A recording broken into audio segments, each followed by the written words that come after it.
Tired of the everyday routine? Ever dream of a life of romantic adventure? Want to get away from it all? We offer you Escape. Escape, designed to free you from the four walls of today for a half hour of high adventure.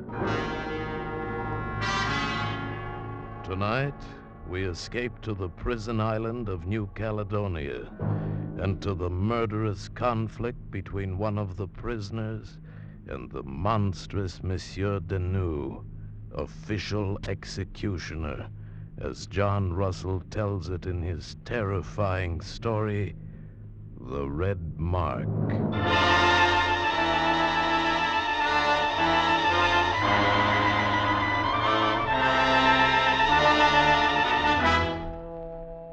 We breathe in, breathe out, inhale and exhale, and we are therefore considered officially as living. Privately, however, and always with a snarl deep in our throats, we call ourselves the living dead. We sleep without resting, wake without desire, eat without pleasure, and work without hope. Some of us work in the mines, some in the copra sheds.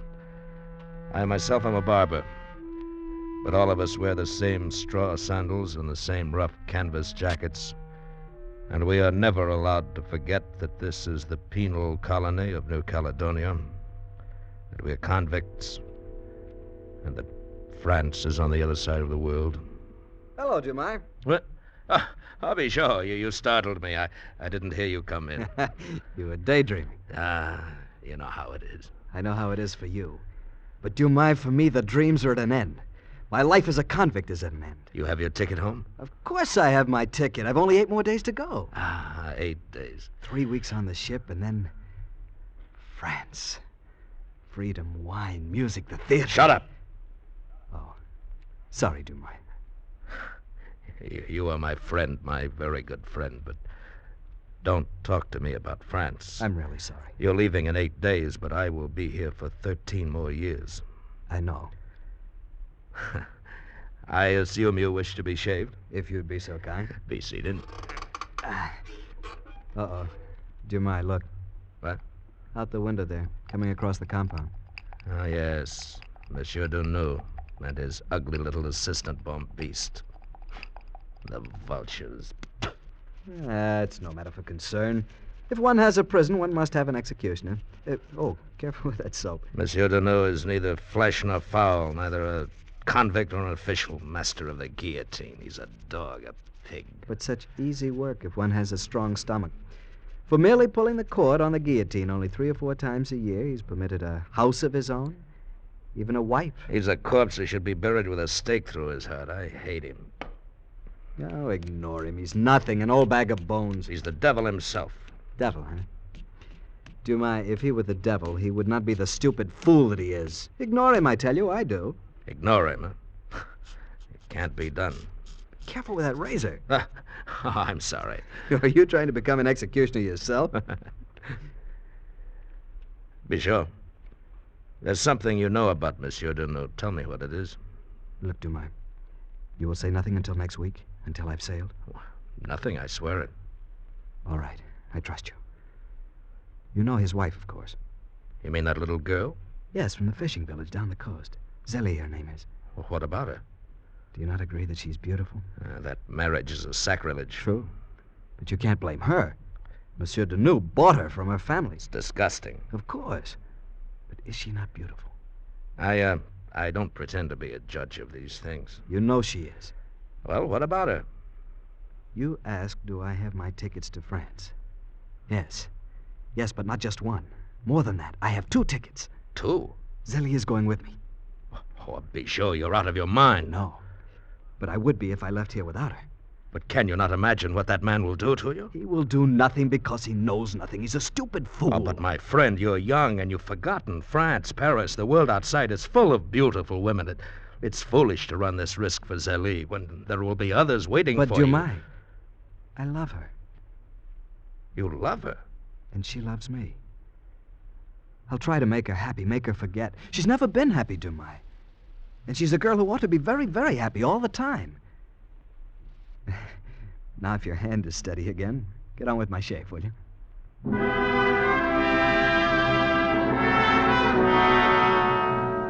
I saw that my little friend Bijot was in dead earnest. Right or wrong, foolish as he might be, he meant every word he'd said. And suddenly, I realized how much alike they were, he and Zélie, the child bride of the executioner. They were both small and slim, with lively eyes and mouths that were quick with laughter. Why, they even looked alike. Across the compound, Deneau was talking with his jackal of a servant as they promenaded. A gaunt, black-garbed monster. He was the only convict among us who never wore the shapeless gray canvas clothes. I glanced at the two of them now and then as I went on shaving Bijot, wondering what they talked about, what they dared to talk about in the bright, clean light of the sun. That hideous pair of devils. Master? What is it, Bambiste? The little one who smiles too often, Bijot. What about him? In the barber's there. He's being shaved. Do you assume the fact to be of some interest to me? I only mentioned it. Hardly necessary.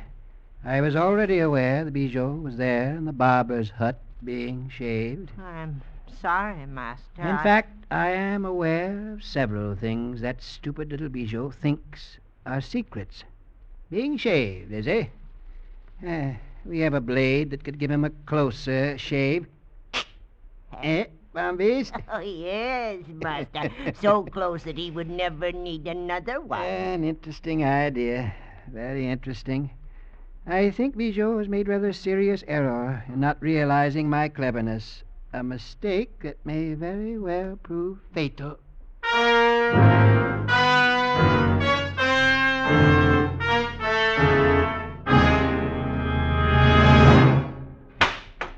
Zélie! Who is it? Your husband, my little one, your old husband. You were expecting someone else, perhaps. No, of course not. But you're home early. Did I surprise you? Well, I enjoy surprising you, my dear. Do you mind? No. But dinner won't be ready for another hour yet. I'll start it at once. An hour? What is an hour when we have a lifetime together? Zélie? Yes, sir. Even though I'm an old man, old enough to be your... your father, You do not answer me. I don't consider you old, sir. Thank you. Then we will have many more years together. No? But, of course, sir. And we must make good use of those years. We must do things, Anything you wish? Then why not begin with a small trip up the coast? I can easily get permission. Whatever you say. Good. Then we shall leave the first of next week. Next week? Yes, my dear. Why not? But next week, 8 days from now, the boat stops here. Really? I had forgotten about it. But what could that possibly have to do with us? Well, letters. There may be letters for you from France. And your papers. You know how you love your papers. Ah, you are so considerate of my welfare, Zélie. I try to be, sir. You must love me very much. I said you must love me very much. Oh, of course. Say it. What? Say that you love me very much. I love you very much, sir. Pretty. But so unfortunate that you must always address me as sir. It's much too formal. It means nothing. It's only a habit. We must do something about that habit. I'm going out while you prepare dinner, Zélie. I must see Bambiste about a little matter. You'll be back soon? But of course. How could I bear to be away from you? Not to see you or touch you for even one single night. Goodbye, Zélie.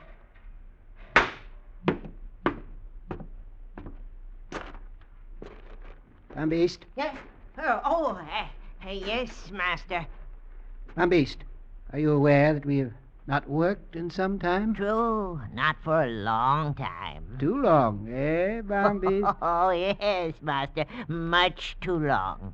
Bombiste, in view of that treaty between the government and the jungle tribes, the prison officials might be very displeased if a native should be murdered. But of course, the officials are leaning over backward to avoid trouble. Then what do you think would happen to a man who murdered a native? Junk. Surgery. Precisely. Has somebody killed a Canuck? No, at least not yet. Not yet. Bombiste, do you happen to know where our little friend sleeps at night? Eh? The handsome Bijou? I think it is in barrack number 12. Could you find his bed in the dark? Yes, Master, but if it is a matter of slipping a knife between his ribs, there are much better places than the barracks. Why not in the jungle, where it may seem that a native... Please, perhaps... Bombiste. Oh, I'm sorry, Master. You are not going to slip a knife between Bijou's ribs. In fact, my little Bombiste, quite the contrary.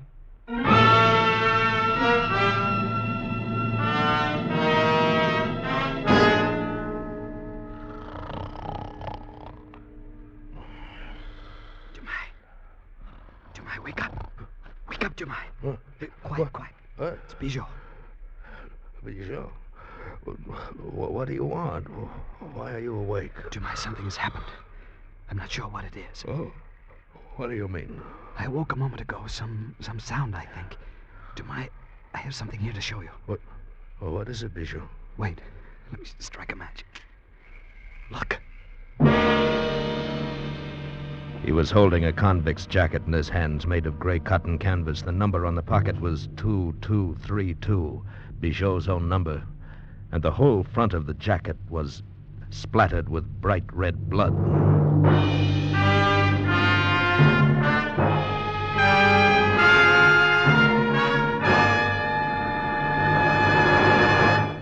In just a moment, we will return with the second act of Escape. But first, most people like to know what to expect. But on at least one CBS show, a great part of the fun is in what turns up on the spur of the moment.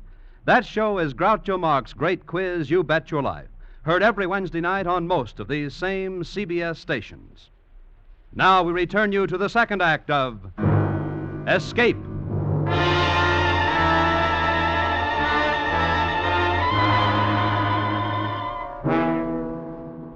The brief time before the match flared and went out seemed like minutes. I grabbed Bijou by the arm and lay still, listening in the darkness, straining to hear whether anyone else may have been awakened. There was no sound. The other men slept on. Here, to my sandals. Feel them, they're wet. Yes. They've been worn outside somewhere within the last hour. And, my knife has blood on it, too. Bijou, tell me quickly, where have you been? What have you done? Nothing. I've been asleep. You've not been out of the barrack? No, I swear it. What is this? What does it mean? Bijou, I think it means that someone is more clever than you. Wait. What is it? The prison dogs. Listen. Yes. They're coming this way. Are they after me? Who else? But what am I going to do? Well, first we must dispose of these bloody clothes. In the jungle, I think. You're going to help me? Well, of course, my friend. Come, I have a plan. Quietly now, Bijou. And quickly. We threaded our way among the sleeping convicts to the rear of the barracks. Near the back door, I saw a pair of old, worn rope sandals. I grabbed them and took them with me. And then we raced across the hard-beaten earth of the compound, cursing the bright moon overhead, and plunged into the black thicket of liana and mangrove and fern, into the jungle. For half an hour or more, we smashed our way through the soggy tangle of undergrowth, crashing into trees, tripping into vines and roots, and sprawling full length on the swampy loam. But always we staggered to our feet again and ran on and on and on. Where is it? Where's that stream? We must be very close now. I saw it here somewhere last spring. But this is not last spring. Well, streams do not move about. Keep on. We'll never find it in this darkness. There will be a path of moonlight. The trees are open above the stream. No, Bijou, go on. But It's no time to stop now. Wait. Listen. I think the dogs are closer now. No, but they soon will be. Come on. Dumai, we must find that stream. And then minutes later, we did find it. Dead tired and dripping with sweat from the steaming heat of the tropic night, we stumbled over a low hummock and saw the blazing white path of moonlight ahead of us, almost at our feet. We slid down the shallow bank, dropped to our knees. And then, all our brave hopes died out of us. Dumai, the stream is dry. Be sure, I tell you, last spring it was a torrent. It filled these banks so high, higher than my head. It's dry. Let it trickle. Listen, they're coming closer. Run, Dumai. Run while you still can. No. Look, I brought another pair of sandals from the barrack. Here, put them on. The dogs will not have the scent of this pair. Quickly now. You put on those sandals. Then circle back to the barrack. They'll never know you left it. I can run no farther. I'll wait for them here. Be sure I cannot leave you here to... Don't be a fool. Put on those sandals. Hurry now before it's too late. And later there's something I'd like for you to do for me. Here, the tickets to France. Give them to Zélie. Help her get away from him. If only there was some way to kill him. That would mean nothing. Tell her to go to the André Marin's in Lyon. They will take care of her. Go now. All right. Is there nothing else? Thank you, no. Then goodbye, Bichot. Goodbye, my friend. Tell her I love her very much.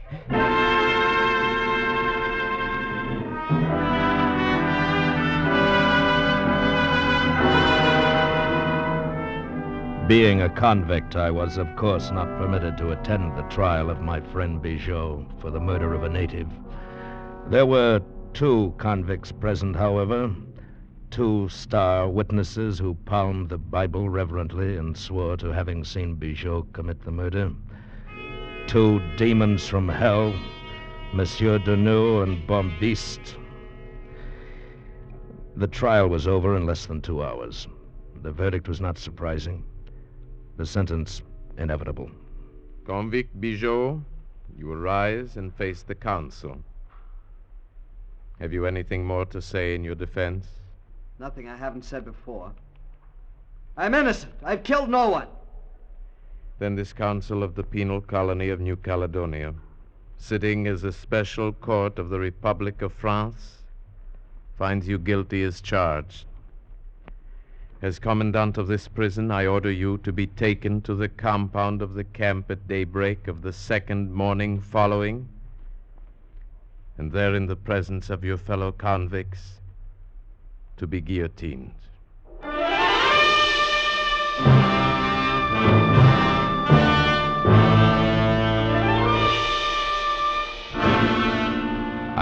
The night before the execution, I stood outside Bichot's cell, rolled cigarettes, and handed them to him through the barred window. The guard dozed somewhere on the other side of the hut. After all, my friend was to die in the morning. No one could escape from this place, and there was no reason for caution. Tell me, Dumai. Zélie, how did she take it? Is she all right? I could only see her for a moment. It was dangerous. I gave her the tickets, but she says she will not leave you. It's I who will be leaving in the morning at daybreak. Does she expect a miracle? Probably, because she is in love with you. She's very upset, of course, nearly out of her mind. Poor little Zélie. I hope it goes well with her in France. Bichot, is there nothing at all I can do for you? Some small... No, nothing. The Republic has been very thoughtful in all the details. Even a bottle of red wine with my last meal. Oh, the vintage was atrocious. Bichot. And look, they've even left me the black hood, which I wear to the guillotine. I suppose I'm to make sure of the size or get used to wearing it or something. My friend, would you like for me to send for the priest? No. He was here, but I sent him away. I thought he would need a good night's sleep since he's supposed to accompany me in my ordeal. Oh, not, of course, to the extent of getting his head cut off, you understand. But Bichot, how can you make jokes about a thing like this? My friend, how can I do anything else? The game is over. Should I pound my head on the wall and scream like a madman? Shh. Quiet. Someone is coming. Bichot, are you there? It is Zélie. What? Zélie. Over here. Who is it? Dumai. Come. Here by the wall. Monsieur Dumai, we must not waste time. Zélie, go away from here quickly before they find you. Be quiet, dear. Here, the key to his cell. Let him out. The guard's asleep. Where did you get this? From my husband, after he went to sleep. Hurry, please. But it will help nothing, only cause trouble for you. There is no time to argue. Hurry. I took the key and slipped around to the entrance of the hut. The fat guard dozed in a chair with his hands folded on his paunch. I moved past him, tiptoed to the door of Bijot's cell, fitted the key in the lock. I held my breath, but nothing stirred. Bijot came out of the cell without a word. We slipped past the guard and met Zélie by the wall of the hut. The three of us skirted the moonlit compound with the grim black shadow of the guillotine in the center of it. And without raising any alarm, we finally reached the edge of the jungle.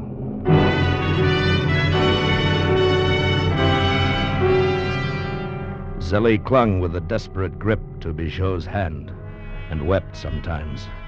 But gradually it became clear to all of us that there was no answer, no escape. Bijot might swim to the ship lying in the harbor, but with a prisoner at large, it was sure to be searched before it sailed. The coast in either direction was too well guarded, and that left only the jungle and the hills beyond. Hills swarming with savages who were quite aware that the head of an escaped convict delivered to the commandant was good for a bolt of bright red calico. But in our despair, the jungle seemed to offer at least some forlorn hope.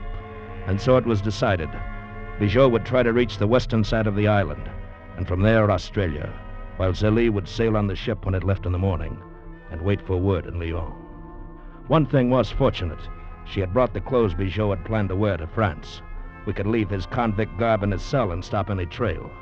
This time there would be no dogs.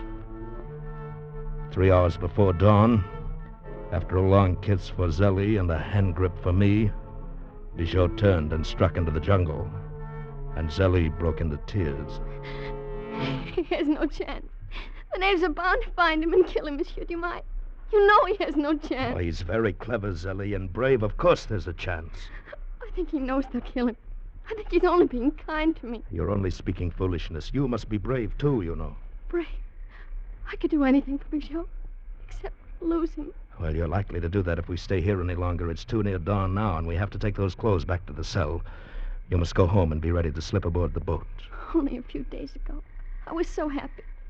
For the very first time in my life, Monsieur, we were going away on that boat, little Bijot and I.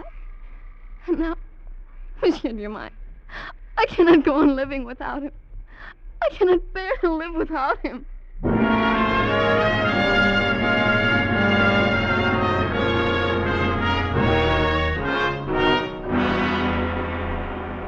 As was the custom in those days, we knelt bareheaded, over 400 of us, on the hard-packed dirt of the compound facing the guillotine.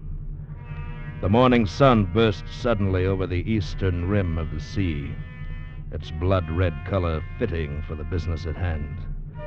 The commandant of the prison stood only a few yards from me, and just beyond him, fussing over their hideous machine, those two vultures of evil, Monsieur Deneux and Bombiste. The stage was set. The audience was ready.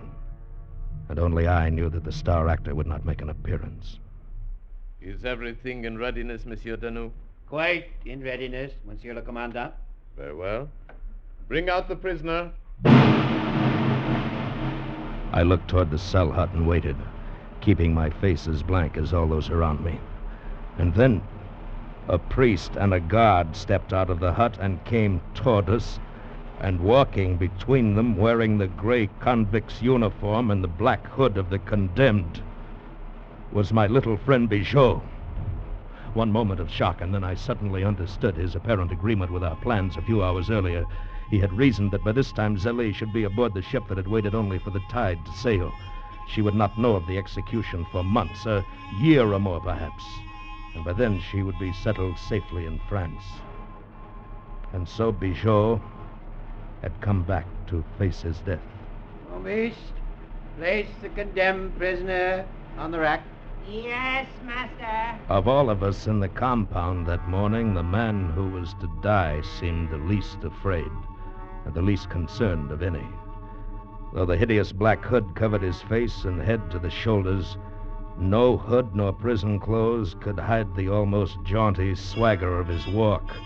That swagger spoke a reproof to the justice of the prison court, sneered at the blood-stained evil soul of Denou, and gave courage and hope to us who knelt on the ground. I am ready to proceed, Monsieur le Commandant. Is it your order that this prisoner be executed? It is. Proceed, Monsieur Denou. Bombiste, raise the knife. I think to the very top. To the top, master. The eyes of all of us, officials and convicts alike, followed the heavy blade moving slowly up the guides. Fascinated. Some of us snarled or cursed. Some of us trembled. But only Monsieur Denou smiled to himself. So intent was my gaze that I hardly noticed the native who pushed past me carrying a leaf-wrapped bundle and walked up to the commandant. Here. What is this? What are you doing here? We bring him one fella head. Alasemi, you give him one piece calico. We've had no escape here. Long time fella here no chop bush. Alasemi, bring him one fella head. You look. Monsieur Denou, holding the release cord of the guillotine in his hand, smiling still, had not noticed. The native fumbled with his package, and suddenly out rolled a human head. One that was impossible to mistake. You! But this is the head of the convict, Bijot. Then who, in the name of heaven, was the prisoner on the rack? Monsieur Denou, stop! No, stop! Monsieur, that was not Bijot. Here is his head. Look! Not Bijot. Who is it you have killed?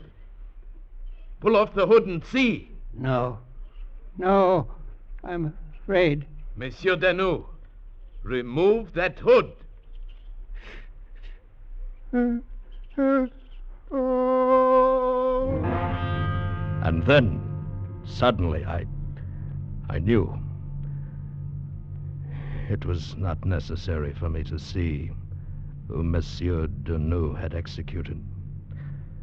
Little Zélie had taken the place of Bijot on the guillotine, and now had joined him in death.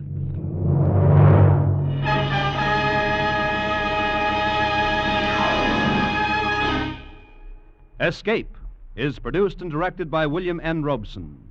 Tonight we have presented The Red Mark by John Russell, freely adapted for radio by Les Crutchfield and Manny Grotnick. Featured in the cast were Bill Conrad as Dumais, Harry Bartell as Bijot, Will Gear as Monsieur Denou, Barbara Whiting as Zélie, Junius Matthews as Bombiste, and Paul Frees as the Commandant. Special music was arranged and conducted by Del Castillo. Next week. You are in command of an English destroyer sailing to join the North Sea Patrol in October 1914. It is midnight, and from the coast of Flanders comes a desperate signal for help, which you want to ignore, but which destiny forces you to answer and to become the man who won the war. Next week, we escape with one of the most famous stories of the First World War, Robert Buckner's classic and unforgettable tale, The Man Who Won the War. Goodbye, then, until this same time next week, when once again we offer you Escape. Bing Crosby's got a wonderful lineup of guests on his CBS show this Wednesday. Tomorrow night on most of these same CBS stations, it'll be the Firehouse Five, +2, +3 Andrews sisters, plus Derbingle himself. Be listening, won't you? Now stay tuned for the latest adventures of Philip Marlowe, which follow immediately over most of these same stations. This is CBS, the Columbia Broadcasting System.